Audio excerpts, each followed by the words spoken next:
आप अगर ये कहें कि मैं इंडिया जाऊंगा और इंडिया जाके सबसे पहले तो अगर आप एक ऐसे कंट्री में जा रहे हैं, आपका इतना कदकाठ हो कि आप जाएं तो लोग आपको हाथों हाथ लें, आपको वो कदकाठ नहीं है, आप अपने तौर पे गए, आपने जाके हीरो बनने की कोशिश की और आप नाकाम हो के आ गए। आपने अपनी तो इज्जत करवाई सो करवाई, आपने हमारी भी बेइज्जती करवाई। बिलावल ने एक स्टांस दिया हुआ है तो अपनी फेम के लिए, अपनी पॉलिटिकल पार्टी के फेम के लिए उसने दिया होगा। हीरो बन जाऊंगा, हीरो, इसका ओवरऑल स्टेट का कोई इंटरेस्ट इसमें नहीं है। अगर आप एक एटॉमिक पावर हैं लेकिन आपके पास बम बनाने के पैसे नहीं है, आपके पास जहाज उड़ाने के लिए, जैसे भी बाजवा साहब की लास्ट डे हामिद मीर साहब ने कुछ स्टेटमेंट दिया था नसीम ज़ारा के शो में कि जी हमारे पास तो टैंक चलाने के लिए फ्यूल नहीं है, तो आप एटॉमिक पावर हों भी लेकिन अगर जंग लग जाए और आपके पास पैसे ही नहीं होंगे अपना फ्यूल डलवाने के लिए भी, तो आप एटॉमिक पावर घर बैठ के बम चला सकते हैं, बाहर तो नहीं चला सकते। लड़ाई ही हमारा मसला है, लड़ाई मसले का हल नहीं है, ज़मीनी मसलों का हल निकालो, खुदाई मसले का हल नहीं है। यार उनके नैरेटिव में सदाकत शायद हो शायद ना हो, लेकिन बहरहाल जो भी हो रहा है हम उससे सही तरीके से कोप नहीं कर रहे, हम उसको काउंटर नहीं कर रहे। हम जो भी हमारे यहाँ पे हो रहा है हम लोगों को मौका दे रहे हैं कि वो उस नैरेटिव को बिल्ड करें। प्रॉबेबली हम प्रमोट नहीं कर रहे इसको, टेररिज्म को हम प्रमोट नहीं कर रहे, इंतहा पसंदी को, लेकिन हम अनफॉर्चुनेटली उसको ख़त्म करने के लिए भी कुछ नहीं कर रहे। यह इस वक्त एक इमर्जिंग इकॉनमी है, उस पे कोई इस तरह के स्टेटमेंट असरअंदाज नहीं होंगे, क्योंकि इस वक्त आप ये देखें ना कि दुनिया में पाकिस्तान के मुकाबले में इंडिया की एक बेहतरीन पोजीशन है, उसके ताल्लुकात अब ये G20 में देखें, हाँ बिल्कुल उसका अपना एक वर्थ है, तो इस तरह के मेरे ख्याल में कोई इंडिया को नुकसान नहीं है। हम बच्चे थे आज से 5 साल पहले तक हमारा सबसे पहले तो सिंपल सा क्वेश्चन ये बताएं, आपको लगता है इस टाइम जो हमारे रिलेशन हैं अपने इर्द गिर्द जितने भी नेबरिंग कंट्री हैं उनके साथ बेहतर हैं या नहीं बेहतर? फिर मैं आगे मजीद क्वेश्चन। अगर रिलेशन पे मैं कंपैरिजन करूं मतलब पास्ट को देखते हुए, तो अभी तो बिल्कुल भी बेहतर नहीं है, बिल्कुल भी अच्छे रिलेशंस नहीं है किसी भी कंट्री के साथ। रिसेंटली 4 तारीख को, इसी मंथ की 4 तारीख को 5 तारीख को बिलावल भुट्टो साहब जो कि हमारे फॉरेन मिनिस्टर हैं, वो इंडिया के विजिट पे गए, वहाँ पे उन्होंने SCO की मीटिंग्स अटेंड की, फॉरेन मिनिस्टर मीटिंग अटेंड की, और वहाँ पे काफ़ी ज़्यादा उन्हें क्रिटिसाइज़ किया गया उनकी स्टेटमेंट को लेके। किसी ने G20 की मीटिंग के बारे में पूछा जो कश्मीर में होने वाली है, तो उन्होंने कहा कि हम ऐसा जवाब देंगे कि दुनिया देखेगी या दुनिया याद रखेगी। आप ये बताएं कि हम इंडिया की अगर बात करें, रिलेशन बेहतर करने चाहिए या इस तरीके से स्टेटमेंट देनी चाहिए, और सेकेंडली क्या हम इस पोजीशन में हैं कि हम ऐसा कोई भी जवाब दे सकें या इवन ऐसी स्टेटमेंट भी दे सकें? देखिए जी, इस पे मेरा ज़ाती ख्याल है, सबसे पहले जो अगर स्टेटमेंट की बात करें तो माजी में भी बहुत सी ऐसी पॉलिटिकल पार्टीज़ और पॉलिटिकल लीडर्स रहे हैं जिन्होंने इस तरह की स्टेटमेंट्स दी और देते आ रहे हैं। और जिस तरह की अभी हमारी करंट इकोनॉमिकल सिचुएशन चल रही है, हम डिफ़ॉल्ट की तरफ जा रहे हैं, बल्कि ये कहना भी गलत नहीं होगा कि ऑलमोस्ट डिफ़ॉल्ट कर चुके हैं, तो बिल्कुल भी इस तरह की स्टेटमेंट तो नहीं देनी चाहिए, बिल्कुल नहीं देनी चाहिए। बल्कि हमें इस वक्त बेहतर सिचुएशन की तरफ आने के लिए कोई ना कोई स्ट्रेटेजिकल प्लान्स, कोई हमें एग्जैक्टली ये देखिए दावा ना, सारी चीज़ मैटर करती है कि आप इकोनॉमिकली कहाँ खड़े हैं। ये तो आप देखें घरों में या फैमिलीज़ में भी ऐसा होता है कि अगर एक घर में सपोज़ 4 लोग रहते हैं और 2 लोग फाइनेंशियली तौर पे बहुत अच्छे हैं और 2 लोग अच्छे नहीं हैं, तो ताल्लुकात उन्हीं के अच्छे होते हैं जो फाइनेंशियली तौर पे अच्छे होते हैं। जहाँ पे लीडर्स या जहाँ पे एक बहुत ज़्यादा 14, 15, 20 लोग करोड़ लोगों का मैटर कर रहा होता है, तो वहाँ पे ये नहीं होता कि कोई किसी को कितना अच्छा लगता है। बेसिक बात होती है कौन किससे क्या गेन कर रहा है। दुनिया की मार्केट है, चाइना हमसे तब तक गेन कर रहा है, तब तक हमारे साथ है जब तक पाकिस्तान उसकी सारी चीज़ें परचेज़ कर रहा है, हम उसको इकनॉमिकली हम लोग फ़ायदा दे रहे हैं। अगर हम इकनॉमिकली बहुत बेहतर हो जाएंगे, स्टेबल हो जाएंगे, इंडिया जितनी हमारी मार्केट हो जाएगी, हम दुनिया को उतना फ़ायदा दे रहे होंगे, हमारे ताल्लुकात भी सबके साथ अच्छे होंगे। अदरवाइज़ अफ़गानिस्तान के भी हमारे साथ, और हमें तो दुनिया में कोई मुल्क भी संजीदा लेदारी और हमारे साथ राज़ी नहीं है। सो एवरीथिंग, सब कुछ मैटर करते हैं इकॉनमी पे। हमारी इकॉनमी अच्छी है तो सब अच्छा है। यही चीज़ है, ये देखें जो यूथ है, पाकिस्तान के एजुकेटेड लोग हैं, वो यही चाहते हैं कि हमें सबसे पहले फोकस करना है अपनी इकॉनमी के ऊपर, अपने ऊपर फोकस करना है बजाय बड़ी बड़ी। अच्छा, ये जो हम बड़ी बड़ी स्टेटमेंट दे देते हैं, इवन धमकियां दे देते हैं कि हम एक एटॉमिक पावर हैं, 1 सेकंड में ये कर देंगे, 10 सेकंड में वो कर देंगे। जिन लोगों को हम धमकियां देते हैं, क्या वो एटॉमिक पावर नहीं है? और उनकी इकॉनमी हमारे से कई गुना ऊपर है यार, क्या कहेंगे? एटॉमिक पावर है, समटाइम्स आपको अपनी ये चीज़ भी रखनी पड़ती है, और चूँकि अगर आपके पास ये नहीं होता तो प्रॉबेबली हमारे हालात अब 2-3 कंट्रीज़ ऐसे हैं, एक सऊदीया है, एक ईरान है और एक पाकिस्तान है शायद, जिनको ऐसा कोई थ्रेट नहीं है, और थ्रेट हो भी तो लोग इस तरह नहीं करते। चूँकि आप एक एटॉमिक पावर है, एटॉमिक पावर का बेनिफिट है, बहुत ज़्यादा बेनिफिट है, लेकिन एटॉमिक पावर की वजह से शायद हम लोग उतना एक्सेल नहीं कर सके जितना हमें करना चाहिए था। प्रॉबेबली हमारी इकॉनमी बेहतर होती तो हमें ये धमकियाँ देने की ज़रूरत ही पेश नहीं आती। हमें रिलेशन बेहतर करने की बात करते हैं। रिलेशनशिप बेहतर होते तो हमें ये चीज़ें बेहतर करने, लेकिन 12 अब में एटॉमिक पावर हैं तो हैं, बिल्कुल हमें फ़ख्र है इस चीज़ पे, लेकिन अल्टीमेटली सारी चीज़ ये है कि अगर आपकी इकोनॉमी अच्छी है तो आपकी एटॉमिक पावर आप अपने आप में एक्सेल कर सकते हैं। अगर आप एक एटॉमिक पावर हैं लेकिन आपके पास बम बनाने के पैसे नहीं है, आपके पास जहाज़ उड़ाने के लिए, जैसे भी बाजवा साहब की लास्ट डे हामिद मीर साहब ने कुछ स्टेटमेंट दिया था नसीम ज़ारा के शो में कि जी हमारे पास तो टैंक चलाने के लिए फ्यूल नहीं है, तो आप एटॉमिक पावर हों भी लेकिन अगर जंग लग जाए और आपके पास पैसे ही नहीं होंगे अपना फ्यूल डलवाने के लिए भी, तो आप एटॉमिक पावर घर बैठ के बम चला सकते हैं, बाहर तो नहीं चला सकते। यहाँ तो एक अभी इस टाइम अगर जंग होगी या हो रही है वो तो इकोनॉमी की जंग हो रही है, हम ये सुन अभी जो शिदात भाई ने कहा बिल्कुल मैं 100% एग्री करूँगा इनके साथ। अभी बेसिकली हमारी जो पॉलिटिकल सिचुएशन है, जो इस वक्त इंस्टेबिलिटी है पॉलिटिकली स्पेशली, और हालात बुरे से बुरे होते जा रहे हैं, तो बजाय इसके कि हम इस तरह की चीज़ें करें जिससे मज़ीद हालात बुरे हों, बेहतरी की तरफ ना आए, तो हमें पॉजिटिव एटीट्यूड रखना चाहिए और वही के बेहतर पॉलिसीज़ बनाएं ताकि हम डिफ़ॉल्ट की तरफ जाने के बजाय बेहतरी की तरफ आएँ। सबसे बड़ी चीज़ पॉलिटिकल स्टेबिलिटी होगी तो सब कुछ बेहतर होगा। अगर आपकी कंट्री में पॉलिटिकल स्टेबिलिटी नहीं है और एक्सपीरियंस चलते रहेंगे, कभी प्रोजेक्ट इमरान खान, प्रोजेक्ट नवाज शरीफ, ऐसे करके अगर आप ऐसे यूज़ करते रहेंगे तो पॉलिटिकल स्टेबिलिटी नहीं आएगी, और पॉलिटिकल स्टेबिलिटी होगी तो सरमायाकारी आएगी, तो लोग आपके मुल्क में आएंगे। पॉलिटिकल स्टेबिलिटी नहीं होगी तो कोई आपके साथ रिलेशनशिप नहीं रखेगा। लेकिन अगर बिलावल भुट्टो साहब इंडिया गए हैं और उनकी किसी वज़ीर ख़ारजा के साथ एक बड़ी अच्छी टर्म्स बन जाते हैं, एंड उनको भी पता नहीं है कि अगले 6 महीने में बिलावल भुट्टो साहब वज़ीर ख़ारजा होंगे या नहीं होंगे, मतलब दुनिया में किसी कोई आइडिया नहीं है कि अगले 6 महीने में 4 महीने में आपके साथ क्या हो सकता है, पावर में कौन होगा, एवरीवन नोज के पावर में कौन है। सो पॉलिटिकल स्टेबिलिटी होगी, इदारे अपनी अपनी दूध में रह के काम करेंगे, अकाउंटेबिलिटी होगी तो सब कुछ बेहतर होगा। ये बड़ी ऑथेंटिक बात है कि देखें, जब तक लेट्स सपोज अगर हम इंडिया के विजिट पे गए, बिलावल भुट्टो साहब वहाँ पे गए, कोई डील हो भी जाती या करने की कोई बात भी होती, इंडिया वाले सोचते भी तो वो ये ज़रूर सोचते कि ये शायद 2 दिन के लिए फॉरेन मिनिस्टर हैं या 10 दिन के लिए या 10 मंथ के लिए फॉरेन मिनिस्टर हैं, और सेकेंडली ये 10 साल के लिए भी रहें, तो इनके पीछे जो इन्हें हैंडल कर रहा है, जो अदारे इन्हें चला रहे हैं, इंटरनेशनल पावर्स हैं या फिर हमारी नेशनल पावर्स हैं, हमें डायरेक्ट उनसे डील करनी चाहिए बजाय ये डमी जो हमारे मिनिस्टर्स रहते हैं। आप इस बात से एग्री करते हैं या नहीं? Totally agree. हमारा पॉइंट ऑफ व्यू भी ये है कि अगर हर किसी को अपनी डोमेन में रह के काम करना चाहिए, और पॉलिटिकल स्टेबिलिटी में जो भी एक पार्टी आएगी उसको अपनी टर्म कम से कम 5 साल के लिए हो, वो अपनी फॉरेन मिनिस्ट्री चलाएं, उनके अपने व्यूज़ हों, उसके बाद फिर देखें, let's see what happens. Otherwise हमने 75 साल में 77 साल में, चूँकि हम जिस फेज से गुजर रहे हैं, वी वर टोल्ड कि यूथ सबसे ज़्यादा पाकिस्तान में यूथ आएगी और अगले 10-20 साल में, इस वक्त यूथ का हम बच्चे थे, आज से 5 साल पहले तक हमारा सबसे बड़ा नारा होता था पाकिस्तान जिंदाबाद, और अब पाकिस्तान से जिंदाबाद। इसी पे बात करते हैं। हमें कहा यही जाता है कि पाकिस्तान में मेजोरिटी यूथ की है, ऑलमोस्ट 53% आई थिंक इसके राउंड अबाउट है, ठीक है। लेकिन अभी रिपोर्ट ये आई है कि 8.5 से 9 लाख के करीब जो हमारी यूथ है, जो हमारे बैचलर्स हैं, वो ब्रेन ड्रेन हुआ है, मतलब यहाँ से पढ़े लिखे लोग बाहर चले गए हैं। तो यहाँ पे तो वही पुराने दिमाग और पुरानी सोच रहेगी, तो ऐसे तो चेंज नहीं आएगा यार। चेंज लाने के लिए ना, चेंज आएगा ग्रास रूट लेवल से। चेंज आएगा जब आपके अगेन सारे इदारे चेंज होंगे। और आप देखें, सबसे बड़ी चीज़ कि आपके जितने लोग यहाँ पे CSS करते हैं, आप एक फैमिली में देखते हैं, ये चीज़ वैसे देखने को बड़ी अच्छी लगती है सुनने को, एक घर है, एक घर की 6 बेटियों ने या 6 बेटों ने CSS कर लिया। अच्छा, ऐसे उन 6 लोगों में क्या है कि वही 6 लोग कर सकते हैं और बाकी जो 1000, 10,000, 20,000 लोग हैं वो नहीं कर सकते। वाई इज दिस सो कि एक ब्रिगेडियर का बेटा है तो वही ब्रिगेडियर बन सकता है, एक जज साहब का बेटा है तो वही जज बन सकता है, और लोगों में कैपेबिलिटीज़ नहीं है। सबसे बड़ा जो इशू है ना, हमारा सिस्टम वो सपोर्ट कर रहा होता है उन्हीं लोगों को जो सिस्टम के आलाकार, जो सिस्टम को ऑलरेडी सिस्टम के अंदर होते हैं। Exactly, this is so system जब तक ग्रास रूट लेवल से चेंज नहीं होगा तब तक चीज़ें चेंज नहीं होंगी। ग्रास रूट लेवल से चेंजिंग का मतलब ये है, पॉलिटिकल एफिलिएशन असाइड, कि जब हमारी बात हुई कि जी हम गवर्नमेंट इदारों में, गवर्नमेंट स्कूलों में और प्राइवेट स्कूलों में एक ही सिलेबस लाएंगे, चीज़ें वहाँ से स्टार्ट होंगी। Otherwise what do you think, अगर आप पंजाबी यूनिवर्सिटी में पढ़ रहे हैं और मेरे पास लम्स की डिग्री होगी तो प्रेफरेबल लम्स वाला होगा, पंजाबी यूनिवर्सिटी वाला नहीं होगा। पंजाबी यूनिवर्सिटी वाला पर्सन चाहे कैपेबल ज़्यादा हो, लेकिन बिकॉज उसके पास वो सूटेड बूटेड चीज़ें नहीं है, उसके वो रेफरेंस नहीं है, सो हमारे ग्रास रूट लेवल से चेंज होगा।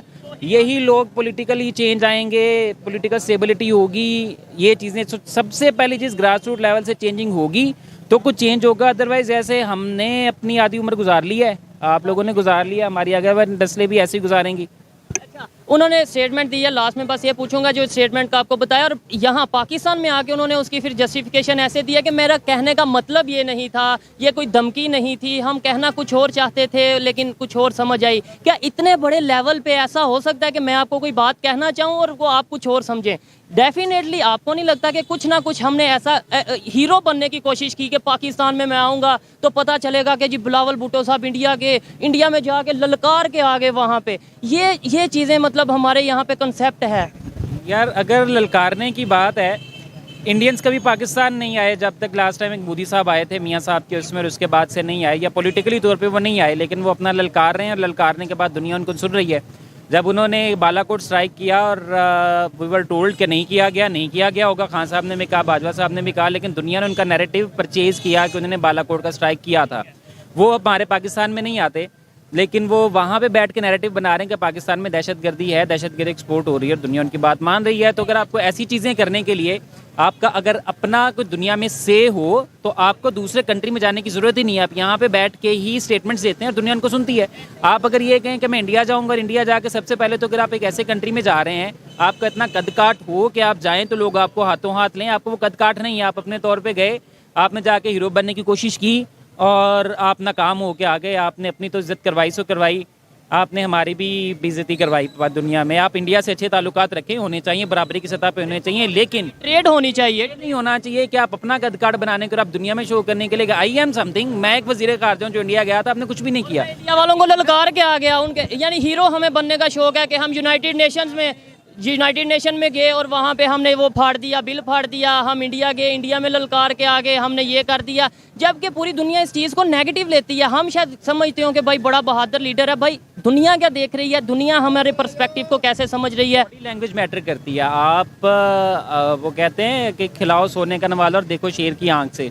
अगर आप में वो कैपेबिलिटी हो कि आप बात करें और लोग उसको बाय करें, तो आपको इंडिया जाने की ज़रूरत नहीं है, ऐसे धमकियाँ लगाने की ज़रूरत नहीं है। आप मतलब सिंपल ये कह सकते हैं कि मतलब अगर आप कुछ करेंगे तो हम देख लेंगे, एंड दिस इज़ इम्पॉर्टेंट। इतना से कुछ काफ़ी होता है। आपने ये बात की कि इंडिया वाले वहाँ पे ही बैठ के एक नैरेटिव पूरी दुनिया को बना के दे रहे हैं कि जी पाकिस्तान टेररिज्म को प्रमोट कर रहा है या पाकिस्तान में टेररिस्ट ग्रुप मौजूद हैं। तो यूनाइटेड नेशंस की रिपोर्ट के मुताबिक पाकिस्तान में क्या टेररिस्ट ग्रुप मौजूद नहीं है? क्या आपके ख्याल के मुताबिक, मतलब पाकिस्तानी जो पब्लिक है, पाकिस्तानी एजुकेटेड यूथ है, उसके मुताबिक पाकिस्तान में टेररिज्म इस टाइम मौजूद है या नहीं? यार पाकिस्तान में टेररिज्म है, और टेररिज्म बड़े ग्रास रूट लेवल पे है। सबसे बड़ी ग्रास रूट लेवल पे ये देखें कि आप महीना 1-1.5 माह पहले की आपको बात बताता हूँ।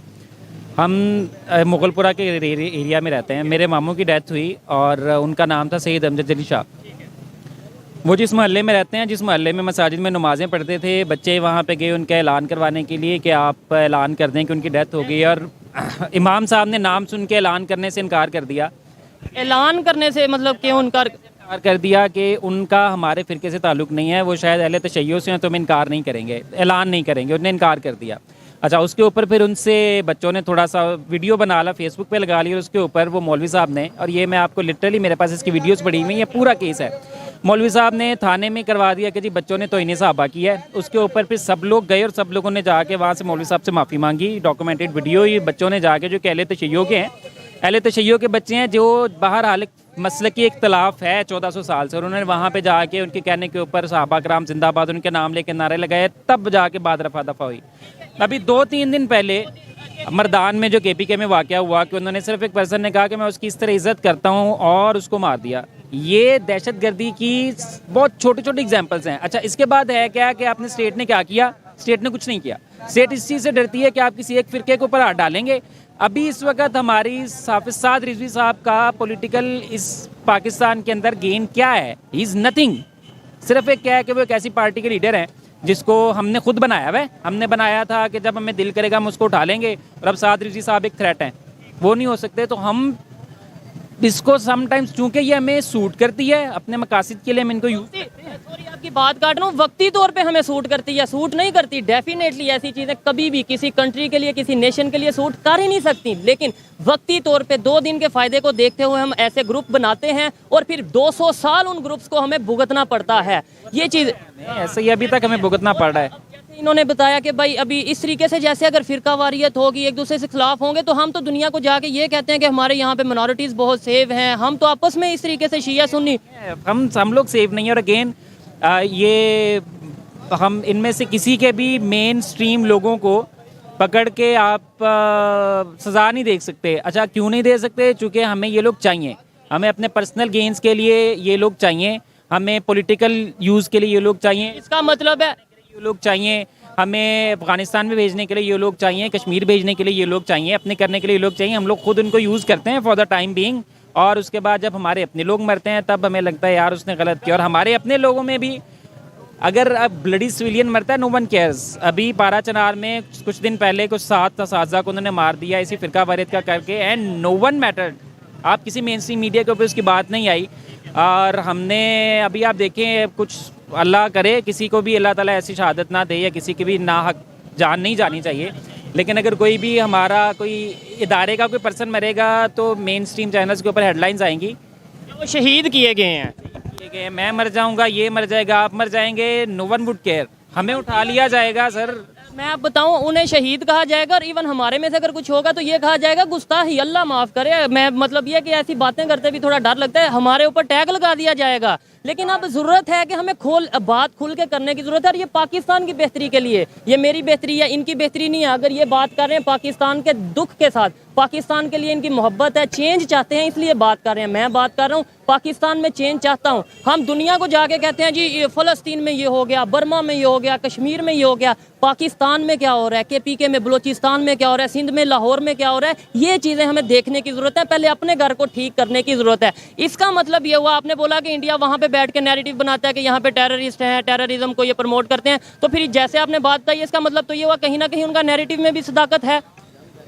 यार उनके नैरेटिव में सदाकत शायद हो, शायद ना हो, लेकिन बहरहाल जो भी हो रहा है हम उससे सही तरीके से कोप नहीं कर रहे, हम उसको काउंटर नहीं कर रहे। हम जो भी हमारे यहाँ पे हो रहा है, हम लोगों को मौका दे रहे हैं कि वो उस नैरेटिव को बिल्ड करें। प्रॉबेबली हम प्रमोट नहीं कर रहे इसको, टेररिज्म को हम प्रमोट नहीं कर रहे, इंतहा पसंदी को, लेकिन हम अनफॉर्चुनेटली उसको ख़त्म करने के लिए भी कुछ नहीं कर रहे। बिल्कुल जी, बड़ी इंटरेस्टिंग गपशप रही, और बहुत ऐसी बातों के ऊपर डिस्कशन की जिनको आम पाकिस्तानी शायद बोलने से ही डरता है। लेकिन उन्होंने बातें की, जब तक हम बोलेंगे नहीं पाकिस्तान में चेंज नहीं आएगा। जब तक पाकिस्तान से सिर्फ पाकिस्तान जिंदाबाद का नारा लगाते रहेंगे, वो मैं अपने दिल को खुश कर सकता हूँ, लेकिन पाकिस्तान के लिए प्रैक्टिकली कोई उसके लिए मेरा उसके अंदर अपना किरदार नहीं होगा। अच्छा लगा जी आपसे बात करके, बहुत शुक्रिया भाई। Thank you sir. शुक्रिया जी। थैंक यू मेरा भाई। अस्सलाम वालेकुम। वालेकुम सलाम। आपका नाम? वहीद अब्बास। आपका नाम? आकिफ मेहदी। क्या करते हैं आप? मैं स्टूडेंट हूँ। कहाँ, किस यूनिवर्सिटी में, क्या सब्जेक्ट? GC यूनिवर्सिटी में BS फिजिक्स। BS physics. जिस टॉपिक पे वीडियो रिकॉर्ड कर रहे हैं वो टॉपिक ये है पाकिस्तान की मौजूदा कंडीशन की। अगर बात करें और इस कंडीशन में अपने नेबर कंट्रीज, खासतौर पे इंडिया और अफगानिस्तान के साथ रिलेशन की बात करें, पहले तो मुझे ये बताएं आपको क्या लगता है कि रिलेशन हमारे बेहतर हैं या नहीं हैं?